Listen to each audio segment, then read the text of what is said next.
there is no doubt, my experience, I think everyone can agree that there is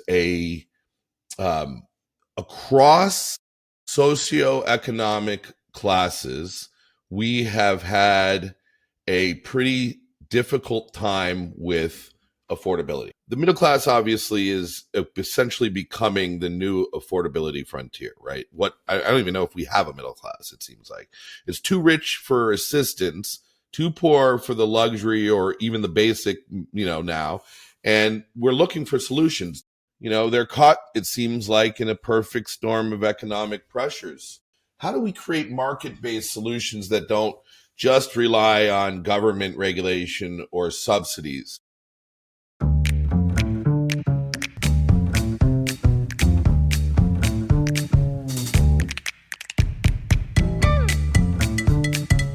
Welcome to the Debt Doctor podcast, where we deliver the definitive prescription for navigating distressed real estate debt.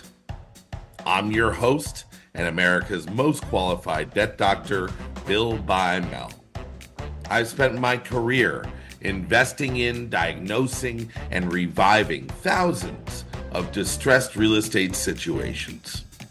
The Debt Doctor prescribes proprietary remedies to help you identify, acquire, and monetize undervalued real estate assets.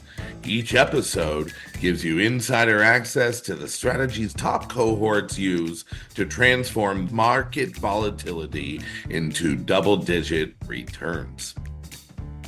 If you enjoy what you hear today, hit the follow button, subscribe so you don't miss an episode, and please share your support with a quick review.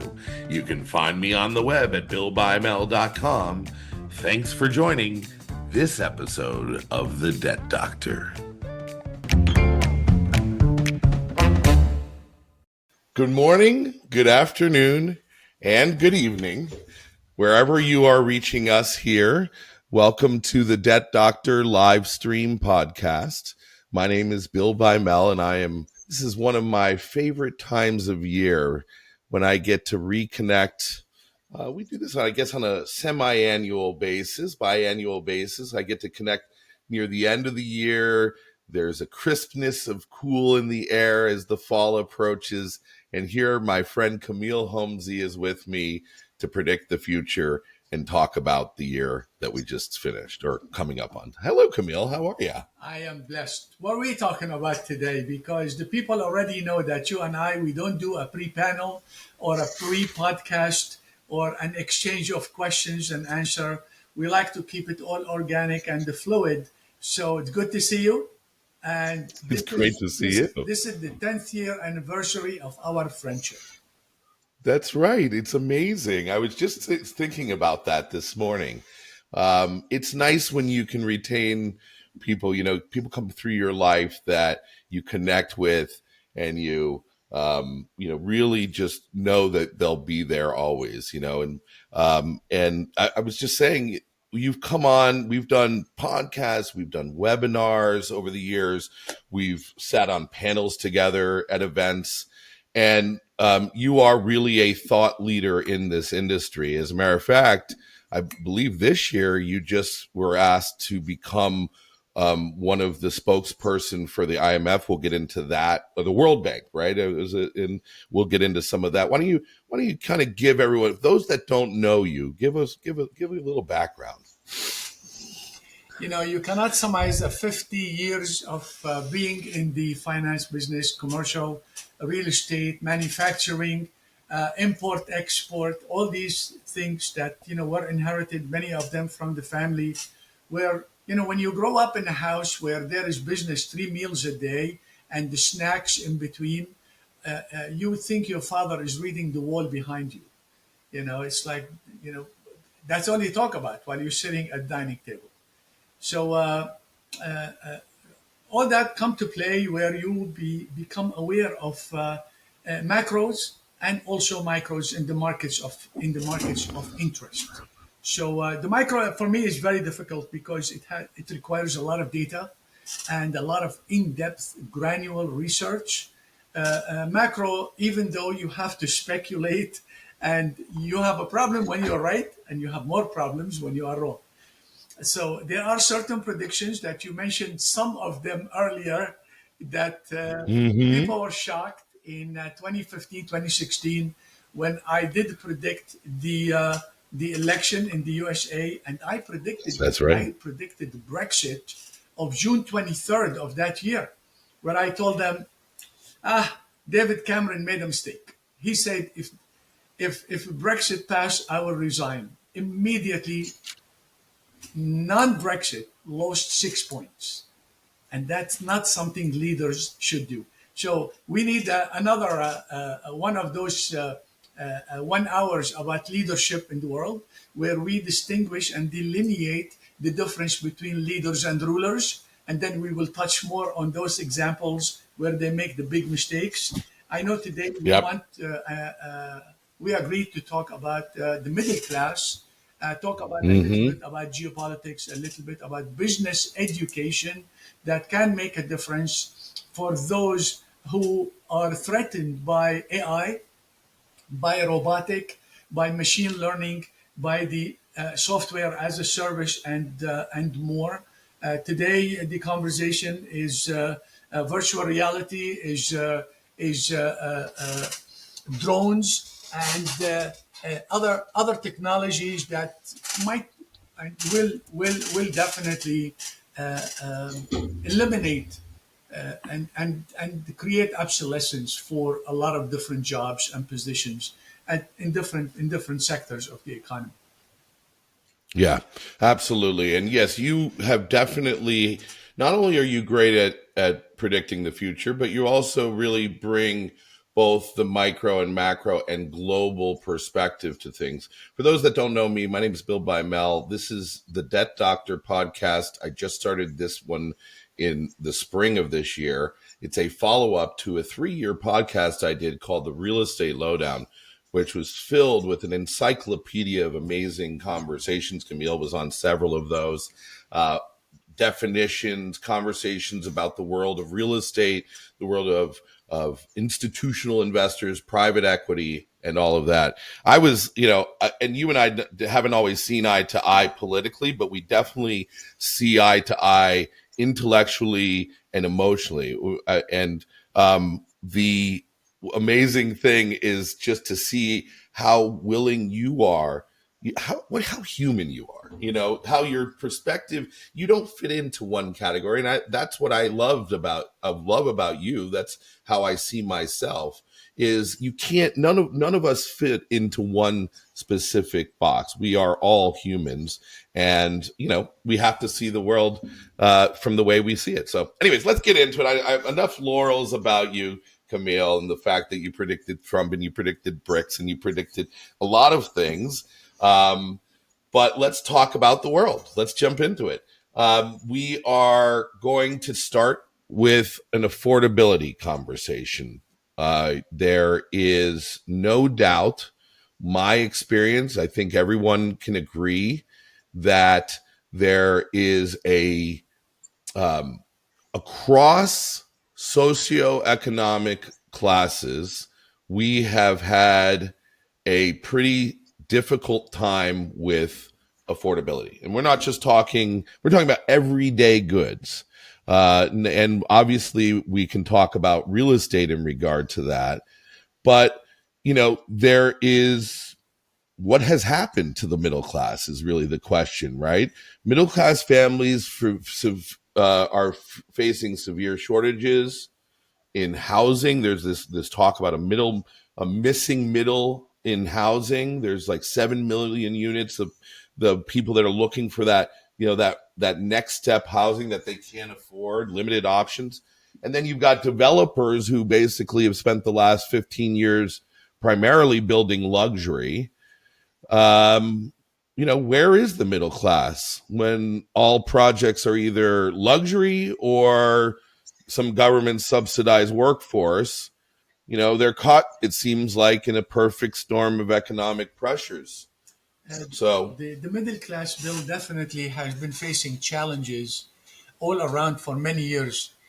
Statistics show that here in the US in the early 70s, the middle class was close to 61% of the population in the United States, where home ownership also had grown during that period to almost very close to 70%.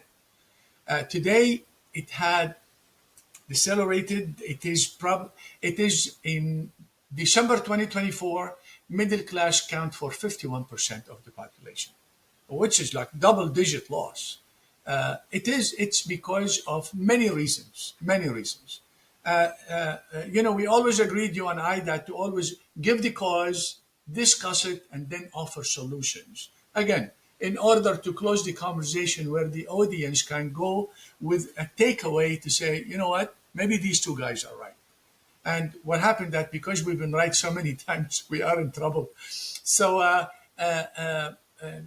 we cannot discount the cause of COVID. We cannot discount the cause of the non-controllable interest rate for almost 2 years, if you remember. And then the Right. default of certain banks, and also the constraints that are imposed on the rest of the banking mainstream because of over-regulating. Which I mean, eventually it opened the door for private credit for how it is excelling right now, and it is really filling the gap that the mainstream banking had left open. The Yeah. middle class, the next thing, if you notice, the household income of the lower entry class, I should call it, okay, it was lifted up. Every administration increased the minimum wages, and also the mega corporations, Amazon in hiring, and Meta, Microsoft, Google, all of them. Today, $25 an hour is, they talk about 15, but I see a lot of 25 to 35 to $40, even for what businesses used to pay 10 and $12 not too long ago before COVID. So all that adding to them, icing on the cake is the geopolitical volatility and the instability of the global financial markets. So all that together squeezed the middle class. Today, I want to read some statistics for the benefit of the audience, just for 1 minute. The median single family home today in America, which was before COVID, the handle was two, where it was 250, 270. Today, the latest number I'm looking here is $459,826. So let's say $460,000. I mean, I remember people who sold in New Jersey and New York and Chicago, Boston, went to the Carolinas, went to the Mid-Atlantic, and they said, I'm getting the same four-bedroom colonial with two-car garage and maybe 50 by 100, like 1/8 of an acre, for $250,000. And I said, my God, if I sell what I have, I can buy 8 houses over there, rent 7, and then have a gym in the first one. So today, even Mid-Atlantic has been also increasing. The average of the $460,000 is adding to it something very interesting I read. For every $1,000 that you add to the median price of a single family, you put 115,000 households out of the market. Let me repeat, just for the audience benefit. We said $460,000 is the median value of a single family in the U.S. today. If you add to 461, you add $1,000. You put another 115,000 households, Wow. not persons, household. And a household in America range between 3 and 5. We always settle with the statisticians on 4. So you put 115,000 households out of the purchasing market. The next stat is, if you add point 25 bips, which is a quarter of a point to the interest rate, you put out 1.1 million people out of the purchase market. So Wow. where does that put the middle class?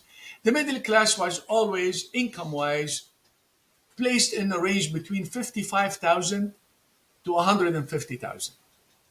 Today, if you make $150,000, you're not going to survive in New York. You want to have a spouse, one child, not two children anymore, one child. And we all know the cost of having children today, raising children, the nanny, the household, the school, two incomes for a period of time, and under certain circumstances become one income. All that is choking the middle class. And this is not a good sign. Because if you talk capitalism, you cannot have only two-class society: the wealthy, and then the low income. Capitalism was not designed to be like this. So right Right. now, the current existing capitalism for me, it dysfunctional. It is good on title, it's good on the headline, but it is not in practice. Like a lot of things It's that not are working. happening around us. I agree. Few bullets here I want to read just for, again, the benefits of everybody. And I love your facial impressions, Bill. For everyone I say, it's like shock. You live in California, you should know my brother. That's right. That's The right. household debt in America is $18.4 trillion. All this is Wow. all this is according to statistics of the second quarter of this year, which is 3 months ago. Second, mortgage balances totaled $13 trillion as of June of this year. Automobile loan balances, $2 trillion. HELOCs, which is the lowest, is about $500 billion. Okay? But Oh, don't just forget, that. those are expensive. Those are normally prime plus one or two, 300 base point, 400 base point, depends on your lender and also on your credibility and on your exposure as a family or as an individual. FICO plays also a major role in this. Student loans, this is another big elephant, $1.7 trillion. Wow. Student loans are almost in line with the budget of the Department of Defense, or as the secretary called it, Department of War. If you remember his speech, Right. it was a great speech. The student loans are now facing possibility of more delinquency because Correct. because the federal interest rate on their loans is rising. That means Yep. whomever was on the fence right now is in the ditch. And not only that, but as of October 1st, a lot of people don't know this, but as of October 1st, the moratorium on collecting student debt went away. So now there's an enforcement action that is starting. People that for the last 5 or however many years had deferred those student loan balances were not having to make that monthly payment, whether it was 100 or 500 a month, are now being forced to make that payment or face collection, face credit, and all of that. We're about to see how that all plays out starting this quarter. And the more people that you report to the credit agencies, you're reducing the amount of probabilities of being able to own a house in the next few years, because moratoriums on lieu of bankruptcy or lieu of surrender or whatever, you can. I mean, that puts you 3 to 5 years out of the borrowing business. There are three more bullets to share with you. Get ready. Good. Mortgage balances, $13 trillion. Credit card balances, $1.3 trillion. Again, this is in line with the budget of the Department of Defense. And remember, the IRS collection is still below $1 trillion. So we are spending a lot more than we are earning. Retail cards and consumer finance today is moderate at $500 billion. And that's enough for today, because for me, I'm getting disgusted even reading this. That's going to make me crazy. No, okay, so we're going to come back to the debt because obviously this is the debt Bill. doctor, and that's what I want to get into in a moment. But given that the middle class, and we have one more question on the middle class, and then we're going to start talking about corporate debt, investors, refinances, options, BTR, et cetera. The middle class obviously is essentially becoming the new affordability frontier, right? I don't even know if we have a middle class. It seems like it's too rich for assistance, too poor for the luxury or even the basic, now. And we're looking for solutions. How do we create market-based solutions that don't just rely on government regulation or subsidies? I mean, there are two solutions. One, the easy one, is to add another amendment to the Constitution where I can run for president. I'll fix You'll solve it all, right? it. With you, together. That's right. We would make a good team. Okay. I Now agree. There's very definitely on some. the serious side, for me, leadership has to lead by example. When the leadership owes today, subjecting itself to $38 trillion in debt, And right. Yeah. For one of the wealthiest countries, the strongest economies, the greatest buying power, purchasing power in the world, is indebted by $38 trillion. What example are we setting for the corporates that you want to talk about, and also for the everyday citizen? What are we setting for them? So we have to draw the line, between access and affordability. You want money? You want to, you are a foreign investor. You come to America. You want to build infrastructure. Good. You come up with equity, and then we will borrow, and the banks will lend you. You need to have mega infrastructure project. There are big banks. You take Macquarie, you take HSBC. They write you checks with all the 12 zeros that you need. Okay. So, and then that pass down the road to the citizen in the street that is making those only annually the 55 or $60,000. So this is another thing that we can look at. Yeah. That middle class today is close to 140 million people. So staggering numbers. The only way that we can get them out of this is restructuring. Now, who's going to pay the student debt and in how long? That person who graduated 10, 15 years ago, today is late 30s, early 40s, two children, Right. and together, husband and wife, they managing the rental or the mortgage. But in today's prices, that are way different from 15 years ago, the affordability is becoming prohibitive. We bought houses, I mean, under For 50 or $100,000. 100,000 each, right? I mean, when I paid $140,000 for a house because I wanted to have, That was big. 2 dozen of children, Camille, why? It's like you could have gotten a house in that same town for 75, 95, way under 100. 100,000 was a big number, Today, $100,000 you spend on a graduate school tuition. And so education is not free. Healthcare, is not cheap. Healthcare is not cheap. Rental is not cheap. Raising children is not cheap. Vacations are not cheap. What happened is during COVID, because of subsidy that was overly generous for many, stay home, don't worry. How much is your social security? We'll give you double. We'll give you this and that. We'll give you money you don't have to pay back for a lot of businesses. So that created a lot of liquid in the street. Now, so prices went up. Now, insurance, now we have one of our most favored states cannot get insurance. And before you say, I want to buy a condominium in Florida, we say, don't worry about the mortgage. Look at the insurance. Look at the maintenance. Right. Because when also the salaries of the service providers of many different sectors went up, also supply chain, remember there was a shortage, and that increased more demand. Then you have the acts of Mother Nature that demand more of supply chain. You have the Panama Canal. People are not taking the Panama Canal shortage or low water level. They're not taking it serious. I'm speaking to a developer from California. I said, how does that impact your business? We don't care. Our portfolio is stable. 3 weeks Right. later, he Out of was sight, in out of mind. another conference. He came to me by himself.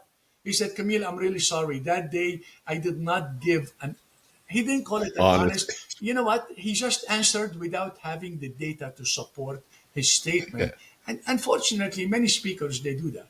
And for today, Hmm. for any of the numbers that I said, I encourage the audience to check with Bill, check with our staff, and I will give you the source. And I only take government source. If I Yeah. cannot trust the U.S. government, different departments, then we can't trust anybody. Right. And a lot of what Right. I told you before is was also taken from the National Association of the Home Builders. These guys, Yep. they will not dig the foundation of anything unless they do full study, because they want to make sure that they have the market. So they have the Pun traffic, intended. they have the demographics, they have who is moving in, the service providers, how many schools, how many hospitals, is Walmart going to be there, is Costco going to be there? Then they will build. So that data is correct, and we know the Yep. numbers are growing. Yeah. And that's a perfect segue because I do want to talk about debt. This is the Debt Doctor, and this is like really the reason I switched to this podcast format and this title was the overwhelming increase in debt on a global, national, personal, and global scale. Like you said, 323, I think is the total trillion, $323 trillion of debt globally. And, there's obvious default risk. I mean, every week now we're hearing about a multi-billion-dollar bankruptcy and loans and all of this asset all of these asset classes that are going up in value, stocks, art, autos, cars, whatever it is, it's all being fed not by earned money, not by money that was created through the production of goods or the sale of goods, but it was a lot of it comes from the printing of money. And we're just increasing more and more debt load, whether it's something that we're adding to the taxpayer bill through the national debt that is now 36, 38 trillion, or it is through listen, we can go on and on. Where do you see the most immediate systemic risk across the markets that you're operating in, given this debt situation? My first pick will be the European countries, and I will tell you why. You mentioned before Interesting. the 323 trillion. Do you know that 5 countries, 5 nations, they are the heavyweight of those 323, led by United States and China? Yeah. Okay, and the printing is happening. Remember one of our conversations on the air, we said we should go to China and make those miniature printing machines, just and we will promise to use them only in the weekend, remember? So we don't need much. We just need money for the weekend. We print our That's own. right. Just for the week. Maybe we'll put our pictures on the $100 bill. What do you think? So I love it. and we play Monopoly with them. So Yeah. the industrial world and China, they are burdened with so much debt. Why? Some to maintain their social programs that at one point, with the smaller population, they were able to afford. So when their politicians were pickering on, I will provide this, I provide that, this one is socialist, this one is capitalist, it worked for them. They got away with it.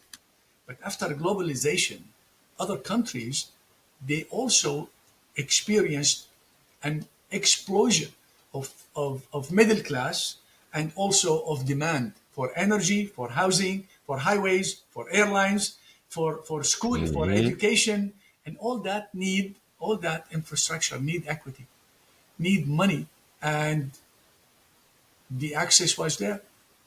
You have a project that costs $100 billion, you only have 5 or 10 billion, you know, you go to the bank, Yeah. the bank will give you the other $95 billion.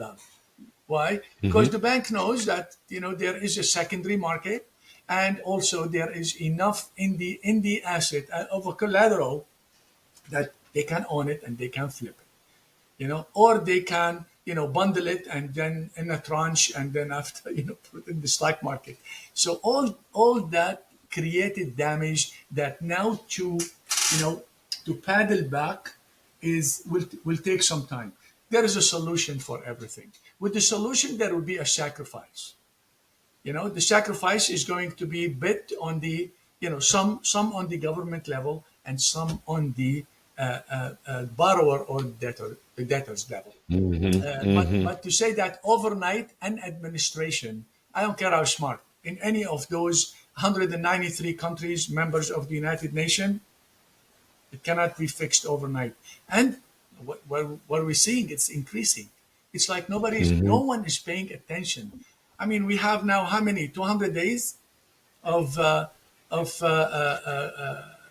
freezing government, and now we're talking. Now we're talking about the uh, uh,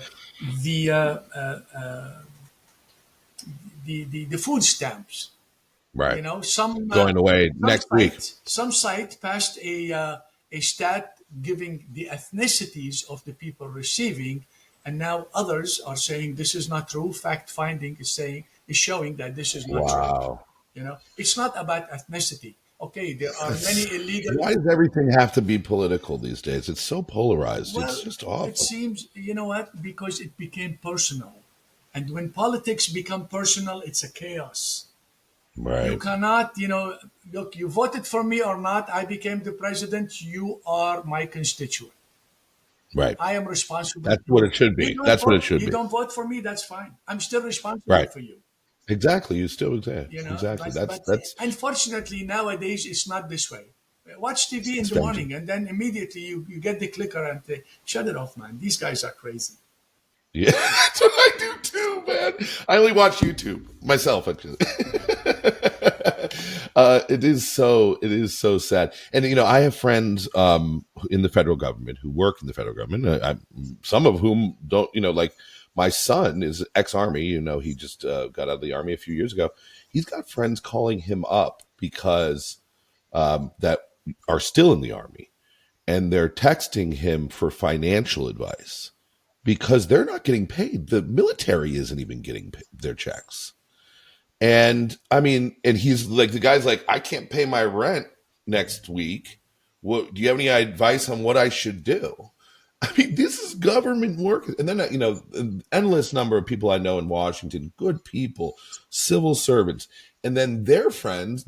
And then these are people that work for the government. And then they are also in their communities have people that are on these, support programs that are going away. It could be a very dark holiday season if the leadership in this country doesn't get off their buns and figure this out. I created a new name for all those that are at the helm of countries. They are not leaders, they are rulers. Right. Because they are there for a period of time. It's all about me, fill my pockets and leave. And this is not Right. leadership. In any color, it's not leadership. It's not. You're right. And okay, so let's take it back to we're still on the debt conversation. We talked a little global. Let's bring it back to debt in America.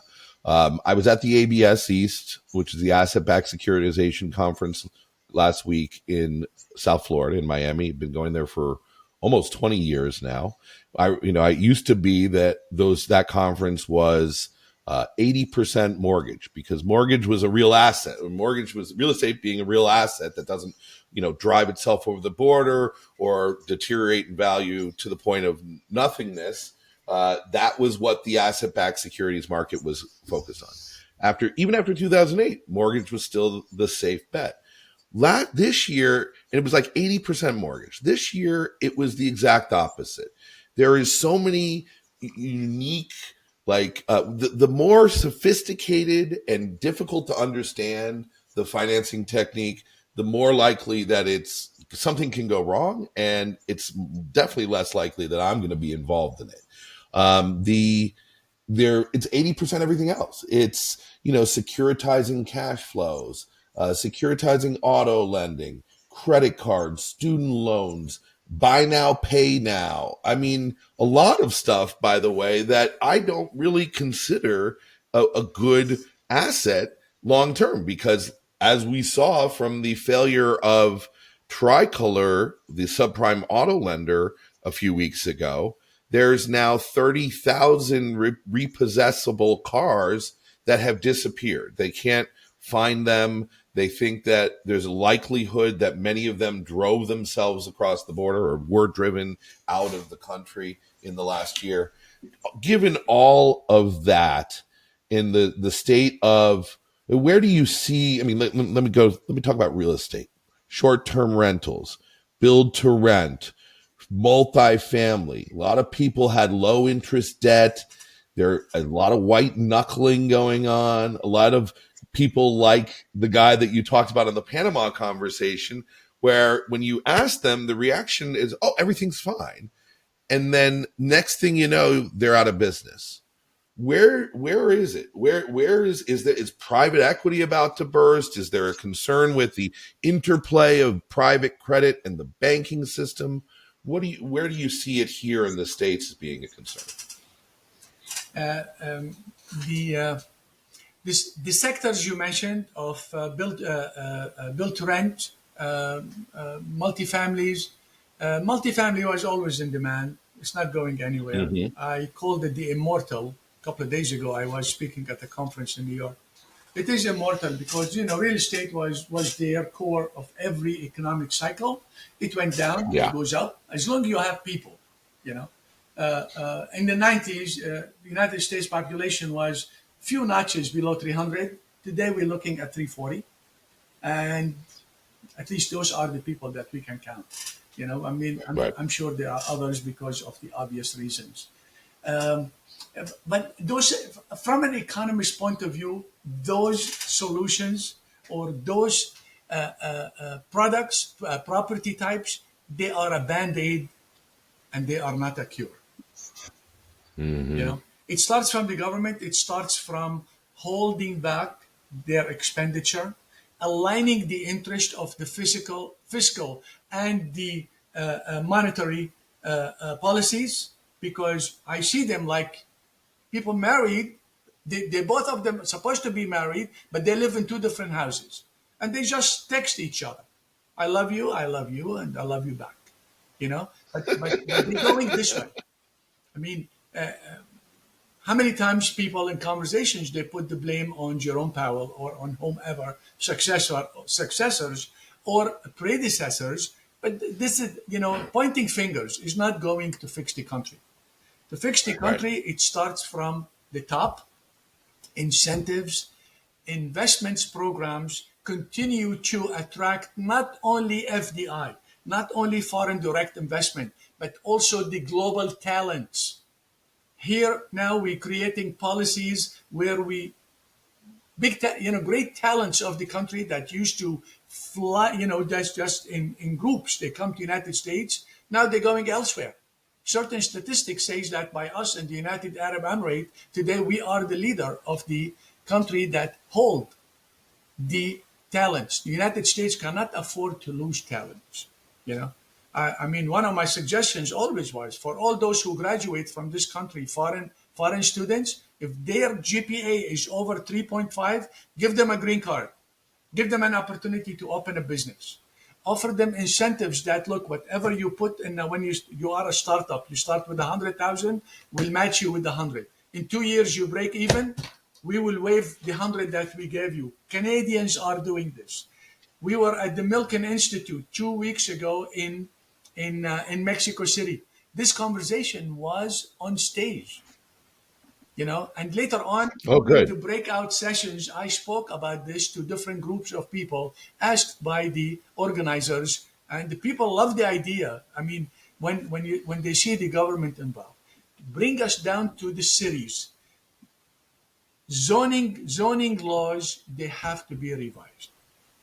Mm. Different cities of different sizes, different demographic, different geography, they will need to tailor their revision of their zoning to work for them. New York City, you have Second Avenue, Third Avenue, Lexington, I mean, there are so many properties, they need to be knocked down, and people Hmm. will buy them for the dirt and they will build what you need. Don't forget, Hudson Yard is a great place, but Hudson Yard is away from the transportation hub. Transportation Right. hubs are Pennsylvania Station, Grand Central. That's why Vanderbilt Corner Building, one Vanderbilt for SL Green is always 100, more than 100% occupied with the waiting list that people can wait 5 years, 10 years to get a lease there.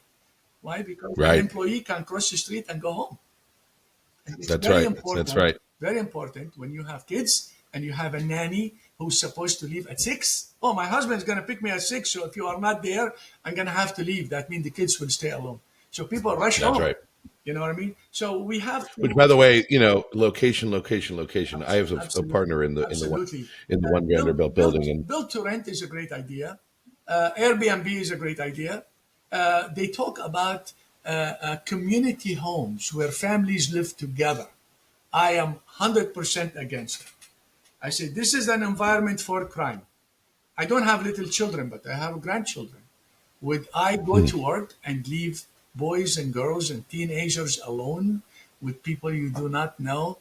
Come on. I mean, I said that on webcasts and then I was not invited again, which tells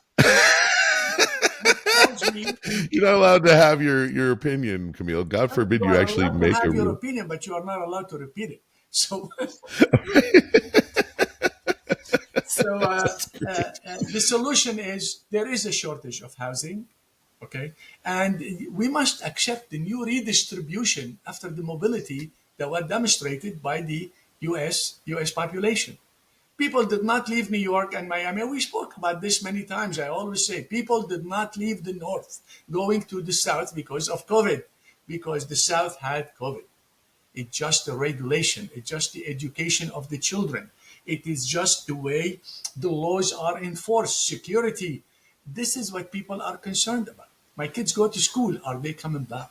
Is there going to be, Hmm. we hear about shooting and we hear about, releasing criminals without bond, self on your own recognizance. I said, what kind of, I mean, I'm guaranteeing myself that I'm a nice guy. I mean, this is not how you run a country. So Right. the government must step in, not with that again pickering of federal clashing with the state and the state with city. One judge say you can, the other judge say you cannot. This is not how you run a country. We causing damage. Yeah, it's not productive. Let's switch gears for a minute to a topic that's true to my heart, and I know is true to your heart. We are both profiteers and capitalists by no doubt, but we're also both very realistic. And you and I have talked about this a lot. There is a blinders on in this country about the climate volatility that is going on, that is really having global effects. And the given that you have a focus on ESG, I know that's like a bad word these days, right? Although I love it. But also you're involved in impact investing. You've gotten involved with the World Bank. There's a $2 trillion sustainable development funding gap that I'm aware of, right? And given that we have no affordability, we've got these even greater debt loads. What are your ideas on how we reconcile what's going on with the need to invest in infrastructure in our future and in people and whatnot, with given everything else that's exists? When you talk to investors and you tell them, repeating what you just said, like there is a need to invest, you scare them. you know, because then they feel that, oh, I'm obligated.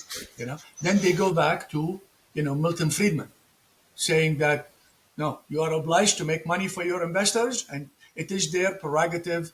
Where do they spend their money? If it is charity or the Las Vegas or Atlantic City, that's their business.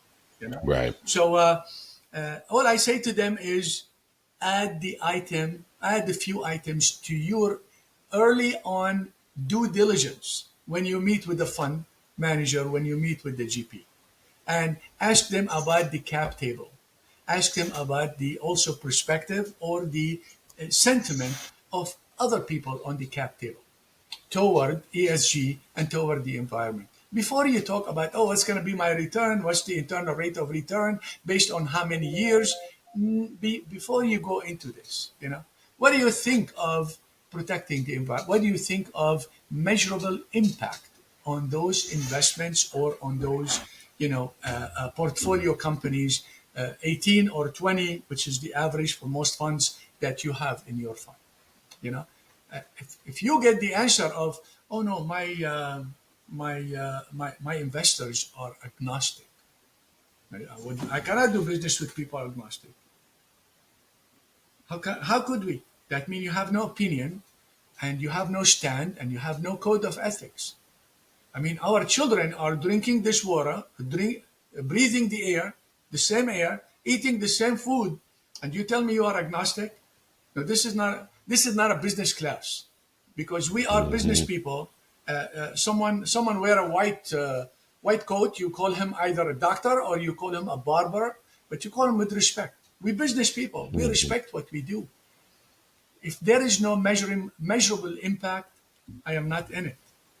But that should go early on. You are not losing any money just to make a difference. Today, there are many important elements that we can add to the conversation. People have no clue. How many people know anything about the trade of the carbon credit? How many people know about, like, when someone asks, like, what is your, you know, carbon impact, you as an individual in your company? Well, I work in a law firm. Well, how do you run the water? How do you do the lighting? How do you compose, your waste basket? Right. All this is a footprint. Okay. Now, I am fully aware and realistic that industrial revolution took place 225 years ago. Can the damage be fixed in 225 minutes or month? No. But No. that doesn't mean we need another 225 years to fix it, because today, I mean, look how smart we are. That's why now even our phone is called smart. But I don't hear somebody calling you and I smart, but except for those that like us. So, so, uh, the environment issues are not going anywhere. The caps are melting. We cannot go anywhere. Right. The sea level is rising. If it is half an inch a year or 1 inch a year, it is rising. Is it a cycle? Because another school, they say, well, a couple of years they melt, few years they freeze. Fine. But now we are living, us, in the cycle of melting. So Right. The boiling pot. Yeah. let's deal with our problems and leave the Yeah. projections of the weather. Look what happened to Jamaica, the poor people. Ugh. This is devastation. But I mean, if that's not evidence alone right there, now, it's just now we look the into storms get look at FEMA. Look at the in the absence of budget. Look at the fires of California. right. And again, there are fires all over the world. I mean, this is all carelessness. So the environment is here to stay. But again, 100%. over-regulation, like the Europeans have done, and I spoke about it before, it proved to be a failure. The SFDR of Europe, every year on March 10, which is their annual anniversary, they revise it. If your laws are good, why are you revising them? They Right. revise them because of greenwashing. Right. Those who claim, but they don't have the substance to support. So there is a lot of this happening and you can only surmise it by irresponsible business community. I agree. And there's no doubt, listen, as somebody who grew up in Fort Lauderdale, Florida, on the canals of Florida, and then I go back down there, I will tell you there is no doubt that water sea levels have risen. And there are places in Miami Beach, some of the most expensive real estate in the U.S., where you've got at high tide, the water is just there on the seawall. People are going to have to either raise their seawalls soon or figure something else out. And I, too, just don't get the whole reason that this has been another issue that is a serious conversation that has been politicized. That there is in the world, multiple things can be true at once. It is true that the Industrial Revolution created a lot of the mess. It is true that we've gotten better. It is true that other countries are still polluting more than we are. And it is true that also, and for the other side, it is true that the earth is a cyclical thing, right? And that we have seen climate change on a cyclical level with or without human involvement over hundreds or thousands of years. As a matter of fact, one of the things I was surprised at when I actually just took my first trip to Greece last year, 48th country. You've been to way more than me, I know.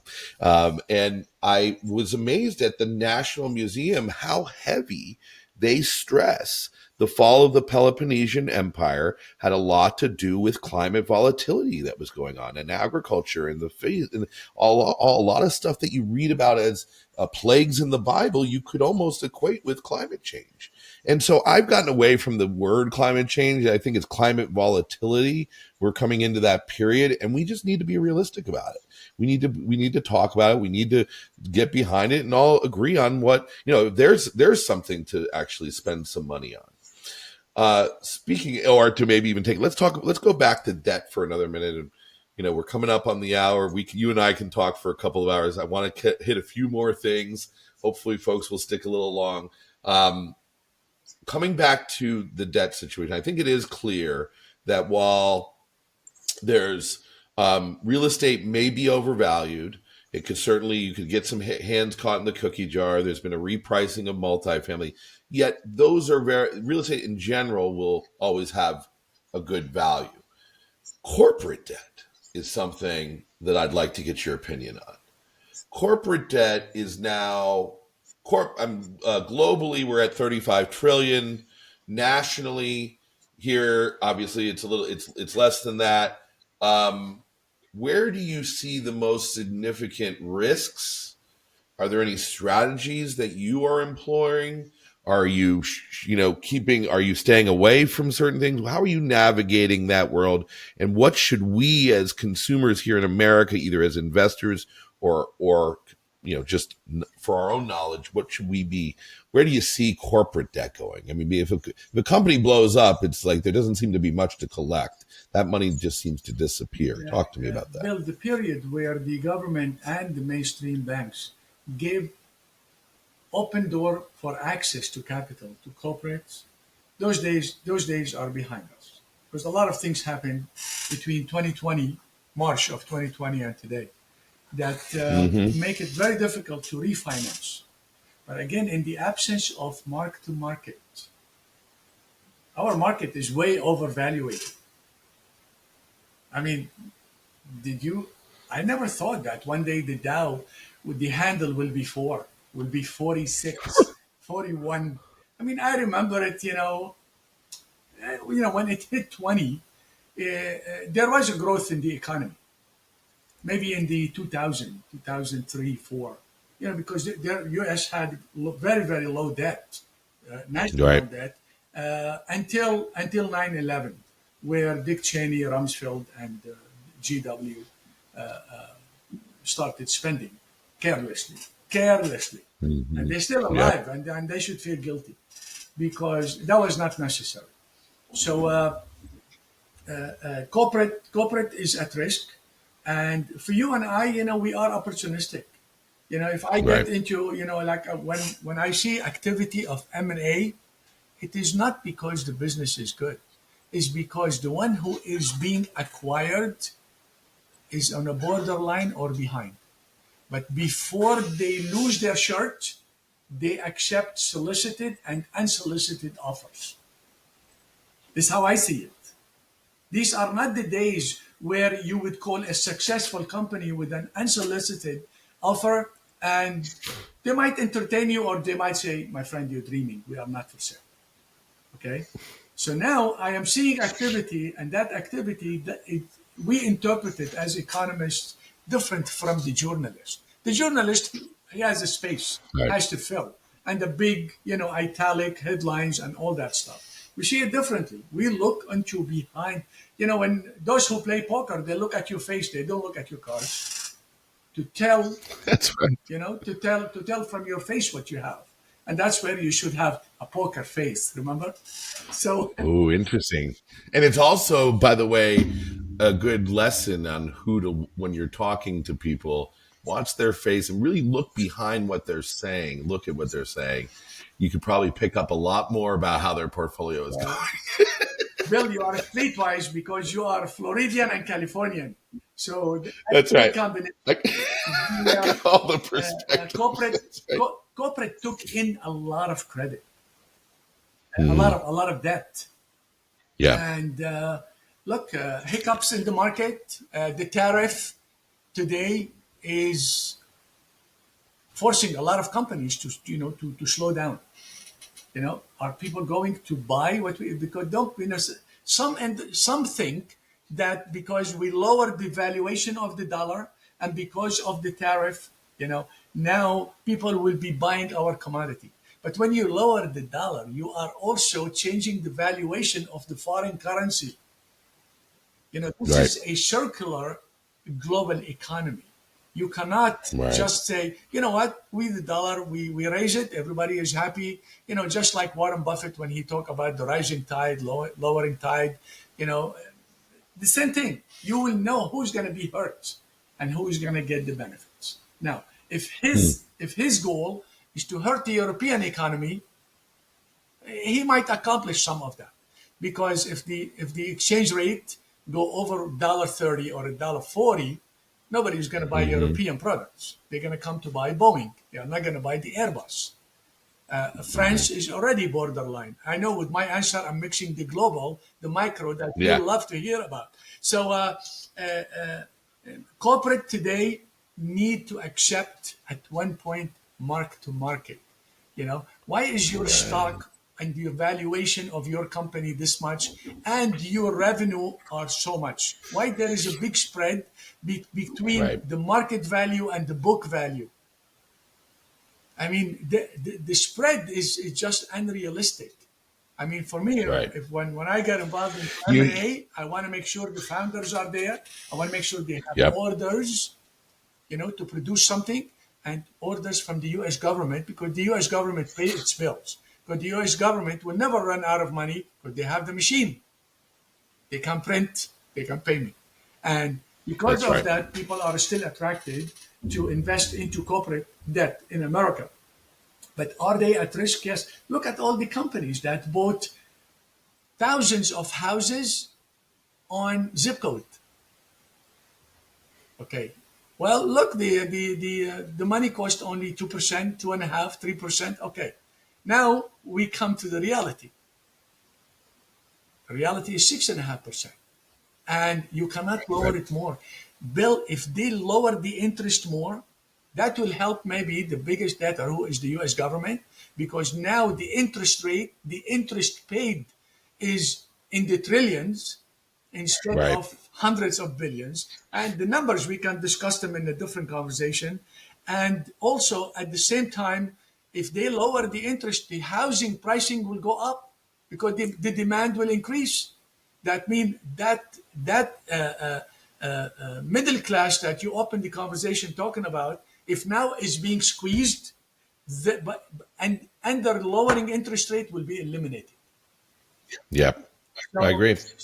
I agree. It's not going to have the positive benefit. It's going to help a few folks that are white knuckling it with, or the federal government itself. But, we're just in such a weird time right now.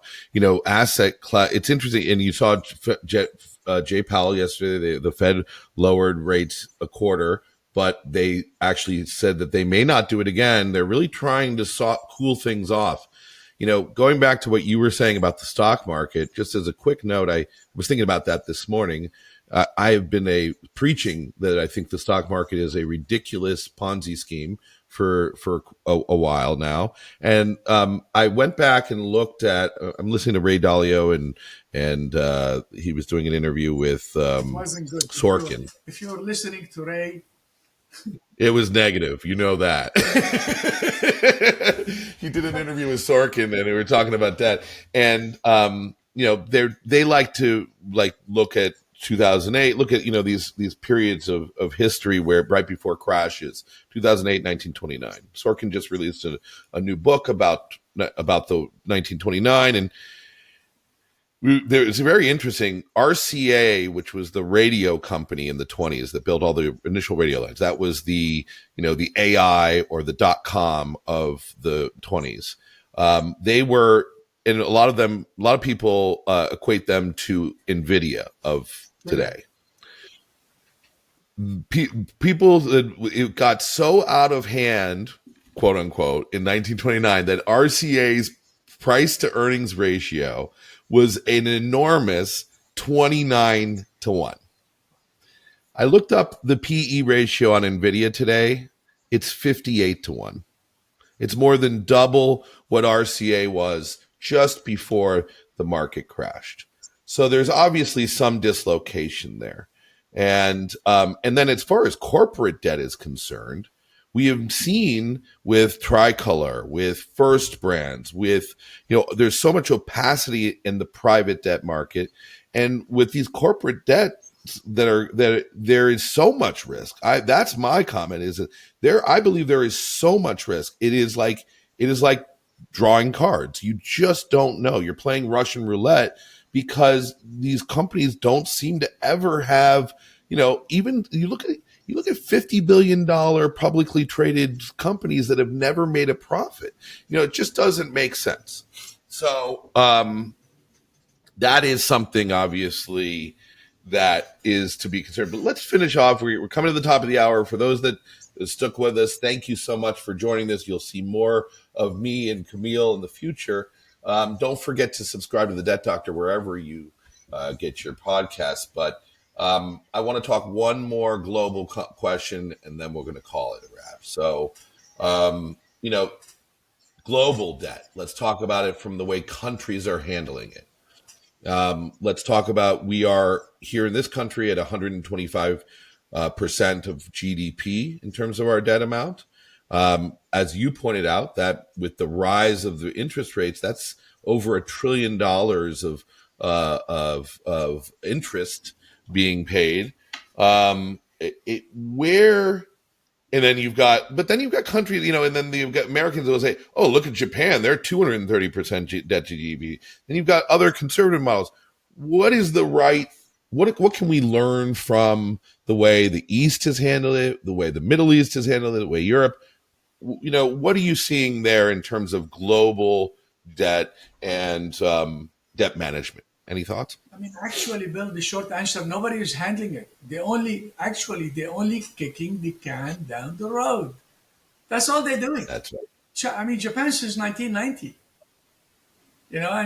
How many times people offer me offer to invest into office funds in Japan, and I say that country should have been broke a long time ago. And then, I mean, maybe the Yakuza should take over. I mean, or something. I don't know. So let me ask you one more then quicker follow-up to that. So debt's going up, and a lot of this debt is central bank debt, this is country debt, this is corporate debt. Basically, it seems like banks, governments, corporations are all kind of trapped in this debt creation. Can we ever normalize things? Or is it just unless you accept restructuring? That's it. You have to stop the war in Ukraine. And why is it that Kamil say only this one first? Because it is impacting the industrial world and the emerging market, geographically and politically. Europeans cannot afford to spend 5% of their GNP, not only GDP, their GNP on military growth. And then when you want to build a military arsenal, it doesn't happen like over the weekend. That's right. A long program. Unless you want to buy ready-made from the U.S. The U.S. doesn't have any more ready-made because the Biden administration gave all of it to be destroyed in Ukraine. And it was destroyed. Right. Even the German 100 tanks that they sent, whatever it is, they were destroyed in 2-3 weeks. So Wow. that war has to stop. This is how we salvage Europe. And Europe is 550 million people. And their GDP is a bit greater than that of of many other countries collectively. USA and China then come at the top as individuals, right? Uh, we must accept restructuring on finance, on economics, on debt, and I accept agree. a lot of the new realities. I did not create those realities, but look how the world is evolving. Look at how medicine, look at how education, look at the cost of things. The problem is when we are in bad time and we gave all that subsidy, all the prices that went up, it's gonna stay up. If it is the insurance, if it is the food, if it is the salaries, okay, you reduce the interest rate 200 basis point, 300 basis point, make it 5. But would the insurance come down 300 basis point? Would Costco reduce 300 basis point for the family that filled 2 cars with $300? Now they cannot fill 1 cart with the same amount of money. So either they're cutting down on meals or they're cutting down on luxury. No more chocolate for you, ice cream once a week, meat, maybe red meat once a week, chicken 2 times a week. Families today talk like this. And I talk to people, I talk to our employees that we have in the construction side, in the development side. I say, oh, you bring your lunch. Sí, señor, I bring my lunch with me. Porque el restaurante, $15 is like lunch, like $15. Right. Hamburger, no more. Go get the hamburger for less than $10. Go. That's right. And that's my favorite one, not the pizza. Kamil, it's been a great spending this hour with you. It is true that we are facing this really odd period of time. Where cost of living is hit everyone of every asset, and obviously the more paycheck to paycheck, even worse. And it feels like we're about to light a match now because government subsidies are going away on Monday. You've already had government out of business. All of those people all those families that have been affected. It is a very, very interesting time. And, I guess we got to get our popcorn ready, and hopefully there'll be something for us to do to make a difference positive. I'm concerned about New York City with the new election because already the front runner is already declaring war on the federal government and the federal government at the same time back on him. So I worry about New York. I worry about other jurisdictions, the big states, California, Massachusetts, Florida, Texas. We love them, and they are the leaders of the country. They need to put their hands together, protect this gorgeous, blessed country, because this way we can also spill our ripple effect on the world. And I leave it right here. And remember, if I run for president, you are in the administration. It's been great being with you, my friend. Thank you very much. Thank you for everyone who was attending. I hope you enjoyed it. That's a wrap of today's episode of Debt Doctor. I enjoy bringing this content to you each and every week, and I really appreciate you tuning in. Remember to follow us so you get notified whenever new episodes release. If you haven't already done so, please share one of your favorite episodes with a friend, family, or colleagues. And if you don't mind, leave us a positive review on Apple, Spotify, or whatever your favorite listening platform might be. Until next time, thank you for investing your time with us on The Debt Doctor.